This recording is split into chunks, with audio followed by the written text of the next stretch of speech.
Good evening, everyone. So I'll be talking on adjuvant plaque brachytherapy helping in local tumor control in conjunctival melanoma. So conjunctival melanoma happens to be a rare lethal malignancy with a very low incidence but a very high local recurrence, that is 38 to 52% by 10 years, and it metastasizes, and melanoma related mortality at 10 years happens to be 13 to 38%, quite a high number of local recurrence and mortality. Till now, the various modalities that have been followed for conjunctival melanoma happen to be surgical excision with or without cryotherapy, adjuvant radiotherapy, enucleation, exenteration, and even genetics guided targeted therapy.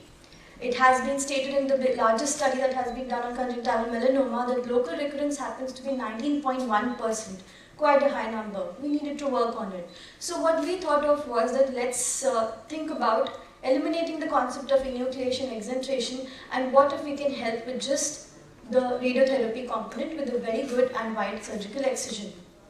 So primary plaque brachytherapy is when the clinical examination and imaging advocates the need of brachytherapy intraoperatively, or we go ahead with histopathology proven secondary plaque brachytherapy. And we aimed at assessing that the high rate of local recurrence is related to high rate of metastasis. So we know about it and we wanted to work on it.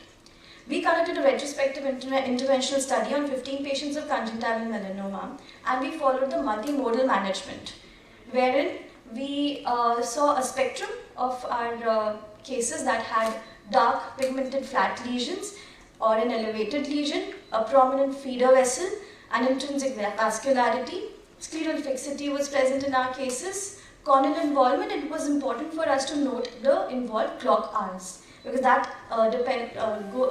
that's how we proceed with placing the plaque. Ultrasound biomicroscopy confirmed the evidence of scleral invasion, and AIOC2022 indeed helped.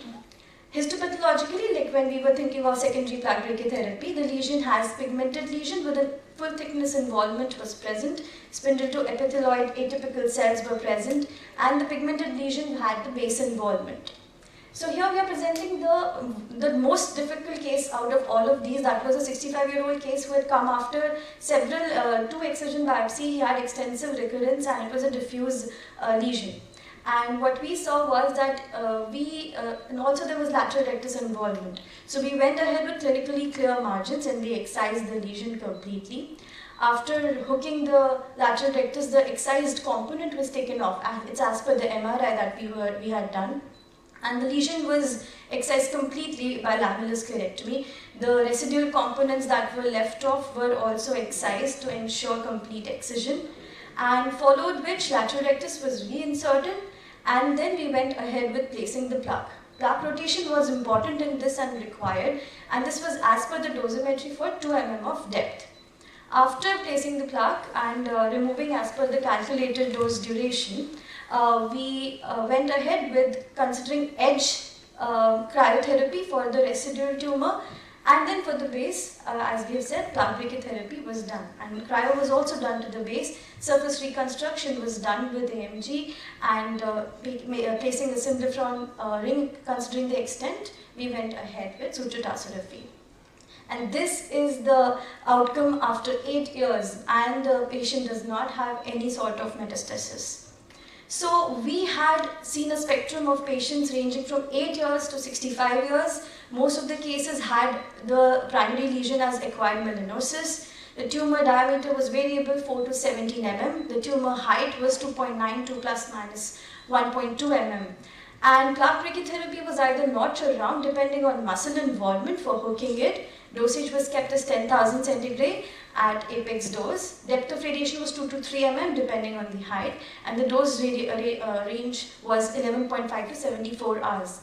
These are the outcomes that we had seen, and these are excellent local tumor control after a post-operative duration of 4 years. And according to the AJCC staging, even though all our maximum cases were in the CT3A component, we had local tumor control, vision salvage, globe salvage, and life salvage in all our cases, till a mean follow-up of 8.1 years.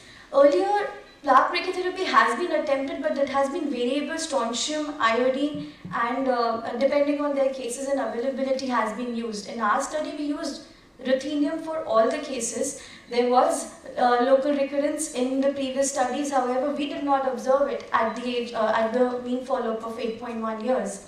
And we are yet to hope for a complete control for 10 years, but we have seen that studies have stated 10 years survival rate of 76.3 and recurrence of 36.9.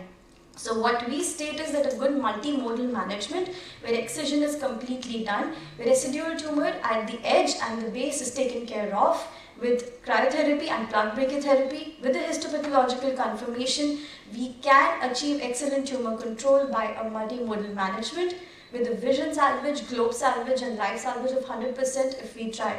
Definitely the limitation of our study is that it is for 8.1 years mean follow-up. We are hoping to carry it forward till 10 years and we'll keep you updated.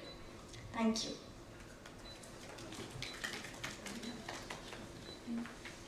Very nice presentation. I have one question, Rolia. A great presentation, but I had one question.